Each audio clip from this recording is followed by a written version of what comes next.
Welcome back to Thank God You're Not My Child. It's a comedy podcast. Yes. And today we're going to talk about parenting fails. We all have them. I know I did. Lord have mercy. Ask my kids. There's so many that I could probably do 100 episodes of nothing but my parenting fails. I'm shocked that my kids are actually good kids. Yes, they're 34. Oh, no. I think he just turned 35. Holy cow. Okay, that was really weird. I said 35 about the time this clock recording hit 35. That's eerie. That's kind of like a box of oddities kind of thing. That's another podcast that I love. Box of Oddities. Go check it out. Anyway, today I'm going to talk about those little rest times that you need sometimes. Yes, the little 5-minute cat naps that parents need. That's what I want to talk about. We've all done it. You know, where you think, oh, they're playing so nice. I'll just shut my eyes. Yeah, those are where some things can get really messed up. The whole thought of quietness is dangerous. Very true. If you're 2, 3, 4, 5, whatever year old is quiet, you might want to go check on them. I'm just saying. I think every parent understands that. So, yes, I noticed a whole bunch of videos between the internet and TikTok and everything. Fingernail polish. That's a big one. Fingernail polish. Put your fingernail polish up. I've had that with my grandbaby. I had that, and she just got real quiet. Wasn't even a cat nap. We were just chilling out watching TV, and she just happened to go into my bedroom. She did her nails so beautiful with a really dark color. Yes, a little bit to clean up all over, but she was so proud of herself. And since that was my granddaughter, you know she didn't get in much trouble. I did put that fingernail polish up, like up, so she couldn't get it again. So it was a one-time learning lesson. So fingernail polish, that's a good one. Another one, your refrigerator. I saw many videos or stories of kids getting into the refrigerator. And your worst thing they can get out of the refrigerator are eggs, milk, sweet tea, anything like that. They can just go in there like they're shopping, like they're your 18-year-old walking in shopping, and they're just going to mess everything up. So your fridge, definitely watch your fridge. And with my son, he slept walk at night, and we had to put big locks on the top of the doors because he would sleepwalk at midnight or 1 o'clock, and he would try to get out of the house. So we had to have the alarms and the whole bit for probably a good year, and then he just kind of grew out of it. So yeah, that's another one. Let me see. Scissors, of course. Let's talk about scissors. When your child gets quiet, scissors are very dangerous. Let's put those scissors up. I was sick once, really sick, and my daughter was like 2, and my son was at school, and I'm like in and out. I should have called in the reinforcements because that was a parenting fail. When you know you are sick, there's got to be a friend or somebody that can help you with your 2-year-old. Well, Emily cut off a good 6 inches on half of her hair. And so she had to have a cute little bob, and it was real cute, but it was still devastating because I don't think she'd ever had a haircut till then.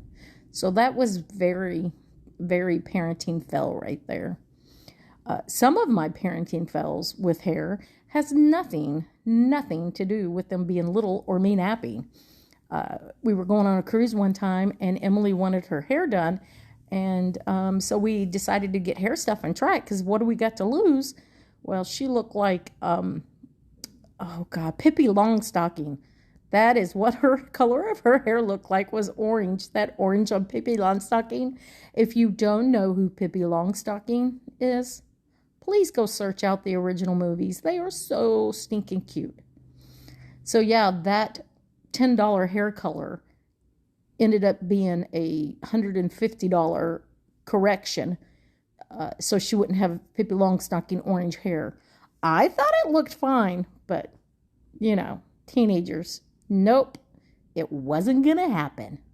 So, yeah, I'm not sure how they kept it if it was mine, so I can't say much.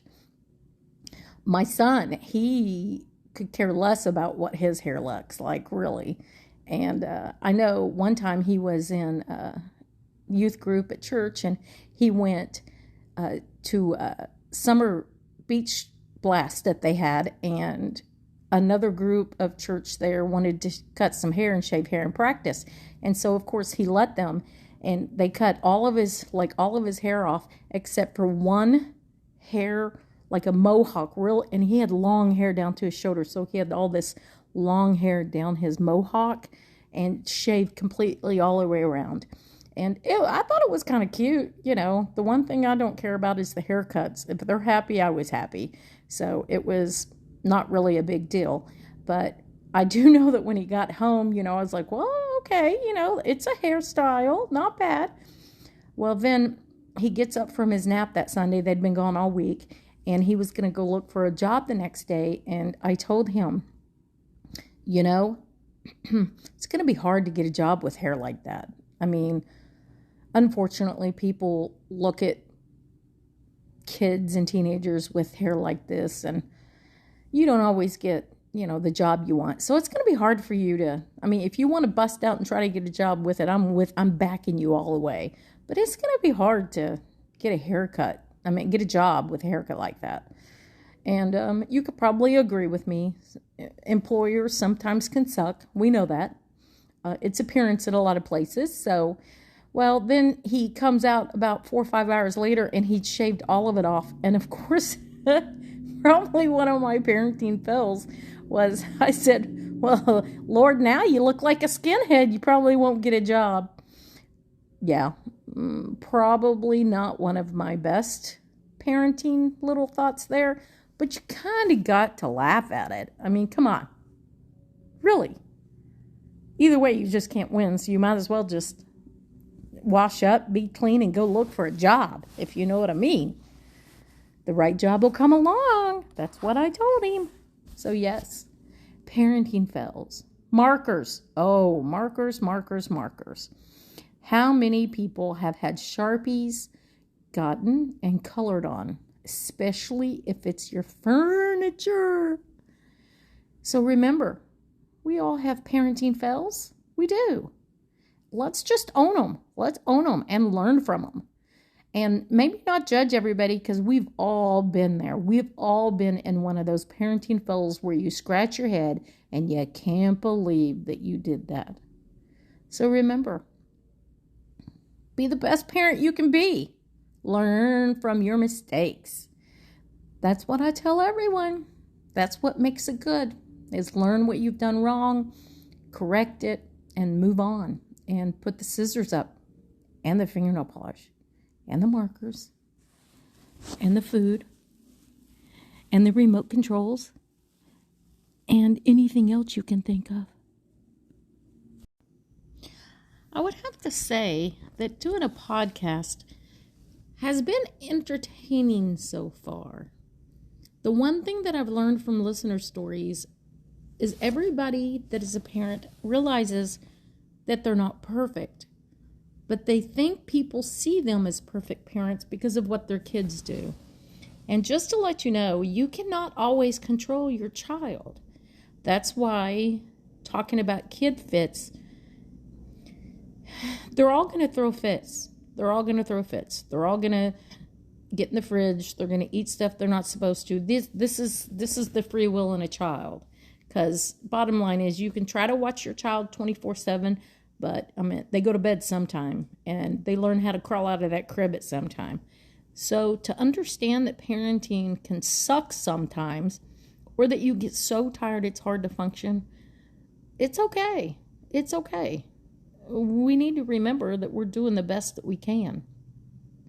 I had a friend that her 2-year-old daughter started getting out of her crib right as around the time she turned 2, and she did not know that she could get out of her crib. So she gets up one morning and she wasn't in her crib, so she went looking for her, and she just woke up early and she wanted something to eat, and this child has found a bag of gummy worms, like 20 or so, and she has eaten every one of them. And she is walking around like she has got, like you put sugar in her vein.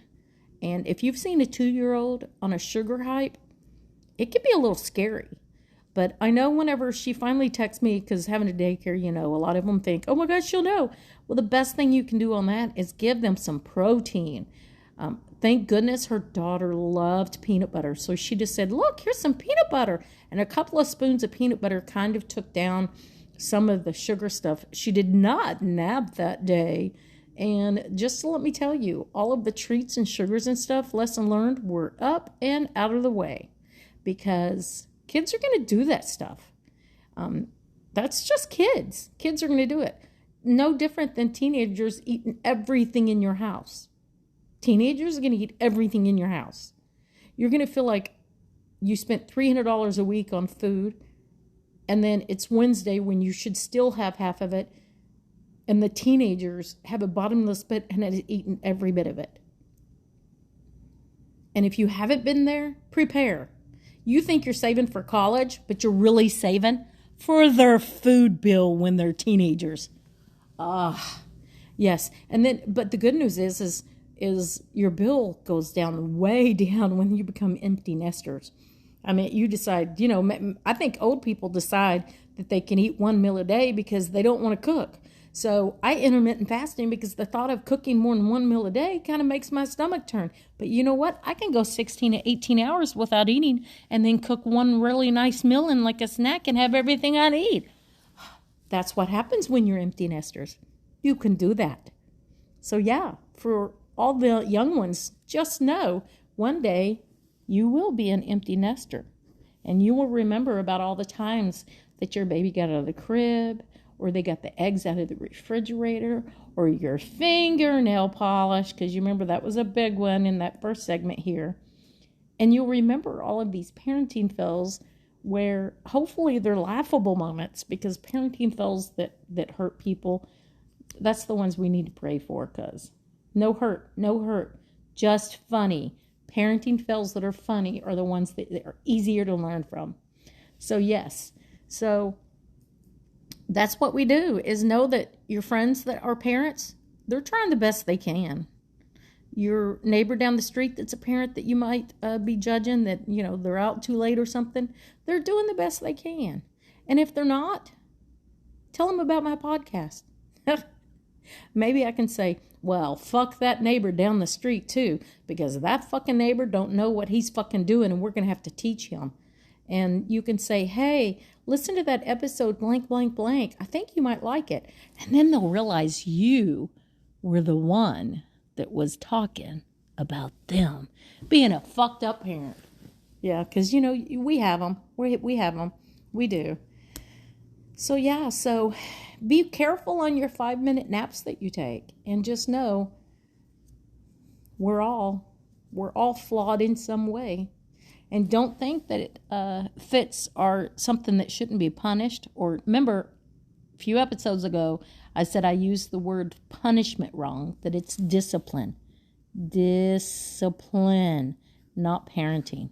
And put the gummy worms up really high, because 20 gummy worms, nope, not good. Yeah, so put those gummy worms up high. I wanted to mention just for a second here that why do people get so upset when I talk about discipline and kid fits?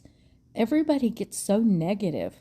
And if we don't talk about them, we're not going to learn how to deal with them. So you guys know if your child is on the spectrum and autism, you've got to figure out that discipline for them. Remember, because you've got to know your own child. But to say and ignore fits, I just don't understand. Kids can learn. Start young. Start teaching them. Expect them to do it.